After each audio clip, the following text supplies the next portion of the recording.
Non mais tu crois vraiment que c'est des sushis? Genre je vais te faire des sushis alors que je suis en Corée quoi. Bon allez viens là. Allez viens arrête.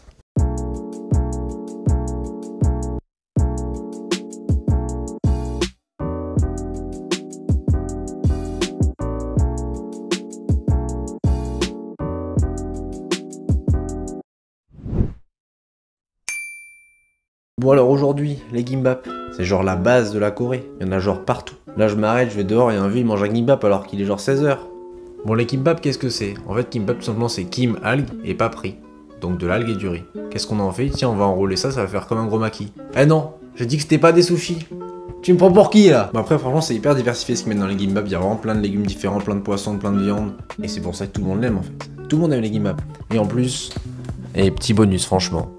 Clairement pas besoin d'être en Corée, il y a tous les ingrédients, vous les avez en France, en supermarché, vraiment hyper facilement. Donc suis-moi, allez. Donc pour commencer, tu prends du thon, des carottes, du concombre, de l'épinard, des œufs, du surimi, ça c'est du radis mariné et de la bardane, de la mayonnaise, du jambon, bon oui il est un peu bizarre ici mais, de l'oignon vert, et le plus important, du riz rond. Le riz rond tu peux assez facilement le trouver en France, sous tout simplement riz rond, au riz à dessert. Dans les épiceries asiatiques vous pouvez facilement trouver du riz japonica, c'est ce que vous trouvez qui se rapprochera le plus du riz coréen qu'on a ici. Et le second truc le plus important, c'est l'algue. Bon moi ici c'est l'algue spécialement un gimbap, mais c'est exactement la même que celle qu'il y a en France pour les sushis. Donc ensuite on va commencer par le riz parce que forcément faut qu'il refroidisse un petit peu, sinon vous allez vous brûler vos tout petits doigts. Donc vu que c'est du riz rond, on va le laver bien quelques fois, jusqu'à avoir de l'eau claire comme sur la vidéo. Pensez bien à laver votre riz, franchement pour du riz rond c'est vraiment important, il sera bien meilleur. Une fois que le riz est prêt, on va le mettre dans un grand bol avec un peu d'huile de sésame et de sel. Et après on va venir le mélanger tout délicatement, tout doucement. On va pas faire du mal aux petits conneries qui sont tout beaux, tout soyeux, tout ronds là. C'est des petits bébés, faut vraiment prendre soin de ceux-là. Une fois que ton riz est en train de faire sa petite sieste là, tranquillement, on va pouvoir commencer à couper nos légumes. Donc là je vais prendre une carotte, on va la couper tout finement. Vous pouvez faire comme moi sur la vidéo, ça sera assez facile. Prenez votre temps, on fait gaffe à ses petits doigts. Surtout qu'on n'a pas trop la technique comme ça. Au passage regardez la technique, on se fait mal aux doigts, on range bien ses doigts. Vous pouvez aussi faire à la râpe, mais bon, je dirais rien. Ensuite on va passer au concombre. Là comme vous voyez j'essaie de prendre la même taille que les algues, comme ça en fait j'aurai un seul bloc de concombre. Ce sera plus joli et surtout beaucoup plus simple. Ensuite je vais venir préparer mes petits épinards, pareil pour mes surimi.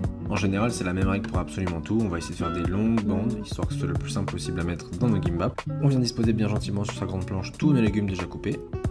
Pour le thon je vais venir mettre un peu de mayonnaise et de sel. Ensuite je vais venir faire sauter mes carottes avec un peu de sel. J'ai aussi mis un peu de sauce poisson, mais si vous en avez pas, c'est pas grave. Il faut vraiment que les carottes soient bien molles à la fin, sinon ça sera vraiment pas agréable dans le gimbap. Pour les épinards ça va être rapide, un peu d'huile de sésame et de sel.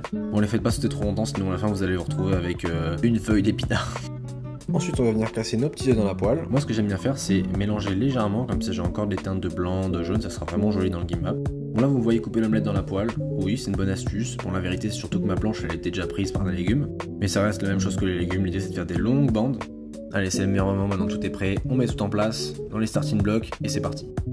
Donc pour commencer vous allez prendre votre algue de nori, faites attention il y a un côté lisse, un côté rugueux, on met le côté rugueux vers le haut. Ensuite, on va se mouiller un peu les mains, histoire que le riz soit plus facile à étaler. Bon, j'ai dit quoi sur les grains de riz? C'est des petits bébés, il faut faire attention. Donc là, celui-là, c'est le classique, c'est celui au thon. Donc évidemment, je vais mettre du thon, du surimi, de la bardane, du radis, des carottes, du concombre et des épinards. Comme vous voyez, il y a une bande sans riz. Cette bande, ça permet de replier tout simplement son gimbap. Il y a différents moyens de la replier, soit en l'humidifiant un petit peu. Mais moi, j'ai une petite astuce, c'est en fait, on colle quelques petits grains de riz. Bon, là oui, on va devoir faire mal nos petits bébés grains de riz. On va appuyer un petit peu, et vous allez voir, ça va coller tout seul. Et ensuite, vient le moment délicat, surtout quand vous n'avez pas le coup de main, le pliage. Donc avec tous vos doigts, vous allez retenir tant bien que mal les ingrédients. Et ensuite, vous allez tourner tout simplement. Oui, je dis tout simplement parce que c'est réellement tout simplement, franchement. Vous allez y arriver, vous inquiétez pas. Et ensuite, on repart, hein. Il y a du travail là, mon grand. Et là, vous allez me dire, oui, mais Maxime, j'ai pas la natte pour plier là. Et pas besoin de la natte en fait. Donc on humidifie bien ses mains, on vient prendre son riz. Et là, je vais prendre du jambon, du surimi, de l'œuf, des concombres, des carottes, de l'épinard, de l'oignon vert. Et là ça part en pliage, donc si vu que vous n'avez pas la natte, c'est avec vos doigts que vous allez décaler légèrement l'algue. Donc regardez, c'est avec mon pouce que je viens lever l'algue, et tous mes doigts vont servir à tenir les ingrédients. Et ensuite je vais rouler tout doucement, tout en tenant les ingrédients avec tous mes doigts. Et voilà, la natte ça sert à rien, je vous l'ai dit. Allez, je vous fais un dernier exemple, toujours pareil, le riz on va l'étaler en humidifiant bien ses mains. On fait gaffe au petit riz, encore une fois, attention. Hein. Je viens mettre du thon, du radis, de la bardane, des carottes, du concombre, de l'omelette, et on roule tout ça bien gentiment. Pour le topping, en général, au restaurant, vous allez voir, ils sont très luisants, ils sont shiny, comme des petits Pokémon. C'est parce qu'en fait, avec un petit pinceau, ils vont venir étaler gentiment de la belle huile de sésame. C'est clairement pas obligatoire, c'est juste parce que c'est un aspect joli, ça donne aussi un petit goût de sésame.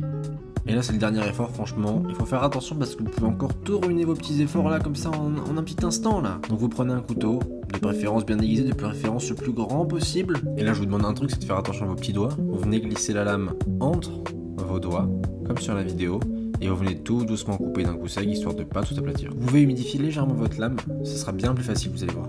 Et un jet bien joué, bah, c'est le moment d'apprécier, là regardez-moi comme c'est beau.